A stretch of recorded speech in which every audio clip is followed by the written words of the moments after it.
You can rest assured of your child's excellent performance when you register your child with Janan Schools, Bombo Karule Campus and Kabalagala. Due to their firm educational background, we have the best facilities in both arts and sciences, fully updated to the latest sector standards, right from Senior 1 to Senior 6, in an environment that offers a chance to apply practical skills in all fields. That include a computer lab, introducing our students to the tech world, a well-organized science laboratory, a fully stocked library with all the essential books a student may need, a model farm to equip students with all the basic knowledge in agriculture, plus extra vocational skills. We promote co-curricular activities in sports like badminton, table tennis, basketball, volleyball, chess, and many more other activities. Register your child today at both campuses in Bombo Kalule and Kabalagala campus. For more information, contact us on the numbers below.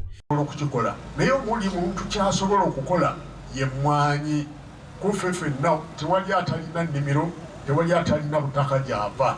N'olwekyo tulime emmwaanyi zitandise okuvaamu ebibala, tuwulidde essente nnyingi nnyo eziva mu mmwaanyi, n'olwekyo tuzeeyunire. Ate ng'ekyo bye bimu bye njogedde ku bino nti bwe mujja okukiika embuga mujje okumanya ensonga na biki ebiriyo na biki ebiyinza okubayamba, kubanga kaakati omwo mulimu nti gwalina ssente, omwana owali maka ajja kusoma, omwana ajja kufuna engoye zayambala, omwana ajja kwambala engatto, kubanga ffe we twasomera edda myaka egyedda nga baana tugenda tetulina ngatto mu bigere.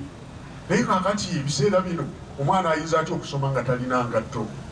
Naye engatto ziva okugula nga gwe olina ssente eziva mu mmwaanyi z'olimye n'ebirime ebirala. Kubanga tulina kakati amatooke, tugamba nti kakati omuntu alimye emmwaanyi alina ebintu ebirala byafunamu.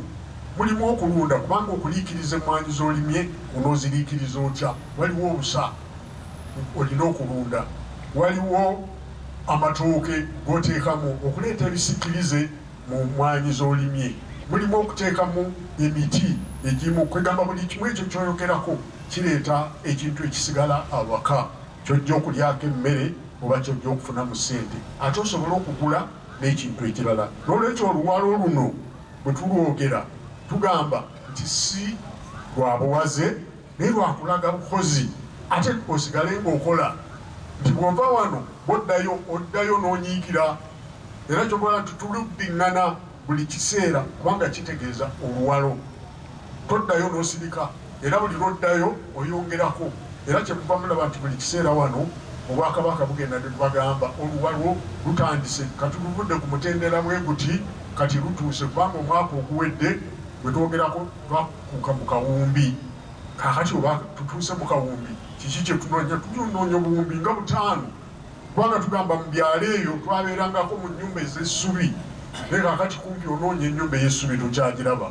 Kaakati obudongo bwe tulwanyisa ti obudongo tugenda kubuvaamu tugende ku mabaati nga wakyaliyo n'amatofaali.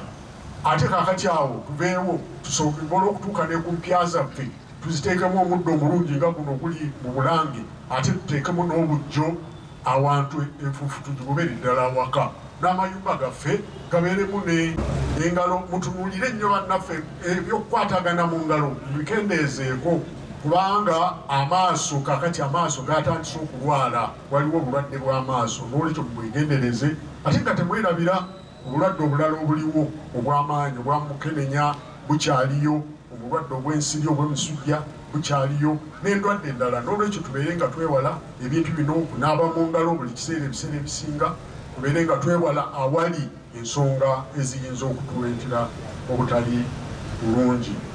N'olwekyo mbasaba nti ensonga ezo ezoogeddwako ez'okwekuuma obulamu tuzitwale nga nkulu nnyo nnyini ddala.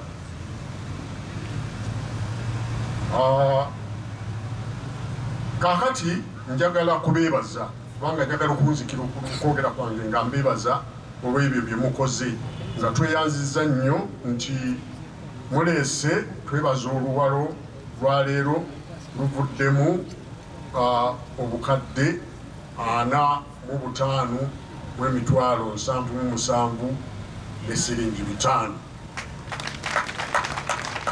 Ate nga twagala okwebaza Bishop Jackson Mulungi atuwaddeyo $25,000 ne mwami Aine Sodo Kakuta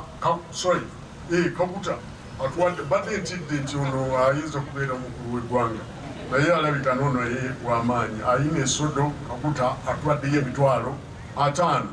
Tweyanziza nnyo, tweyanzeege bannange, tubeebaza nnyo, temujjanga okwo, mwebalire ddala byonna bye mutuleetedde era tusuubira nti mugenda mukuddayo ate mweyongere mulime ate mube nga muleeta oluwalo olusinga ku lwaleero. Naye tubeebaziza nnyo era tubeebaliza ddala. Naye nga sinnaba kuwunzika nti Ssaabasajja asiimye nga temunnaba kugenda mujja kufuna ku kyemisana wali. N'ebigambo ebyo mwebalire ddala. Ssaabasajja Kabaka awangaale. Saba tuyimirire.